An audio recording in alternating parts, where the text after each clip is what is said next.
அன்பான விஜய், தளபதி விஜய், எங்களோட முதலமைச்சர் திரு ஜோசப் விஜய் அவர்களுக்கு மனமார்ந்த நன்றிகள்.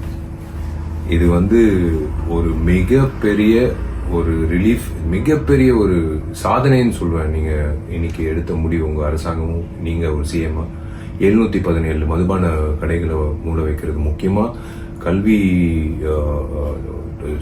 ஸ்கூல்ஸ் பக்கத்துல, முக்கியமா இப்போ கோயில் பக்கத்துல, முக்கியமா பொதுமக்கள் நடமாறும் பக்கத்துல 717 கடைகள் நீங்க 2 வாரத்துல மூட சொல்லி உத்தரவு விட்டது ரொம்ப ரொம்ப நன்றிங்க. Hats off to dear CM.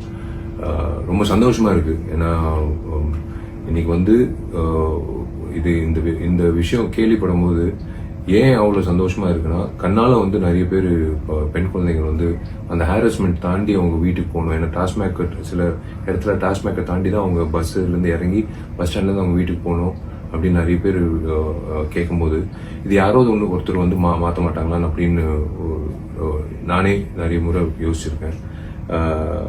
இப்போ அது நடைமுறை செயலுக்கு வரும்போது உண்மையிலேயே ஐ சல்யூட் யூ. எனக்கு விசில் அடிக்க தெரியாது, பட் உங்களுக்கு congratulations. This is the move what we want as common public. இதுதாங்க நாங்க எதிர்பார்க்கறது. ஏன்னா இது அஃப்கோர்ஸ் கவர்மெண்ட்டுக்கு ஒரு வருமானமா வரும் டாஸ்மேக், அது எல்லாருக்கும் தெரியும். 20,000 கோடிக்கு மேல வரும். பட் இருந்தாலும் நீங்க அந்த ஒரு விஷயம் 717 மதுபான கடைகள் நீங்க மூடுறது ஒரு மிகப்பெரிய ஒரு ரிலீஃப் கொடுக்கும், சந்தோஷம் கொடுக்கும் எத்தனையோ பேருக்கு, பொதுமக்களுக்கு, பெண்களுக்கு,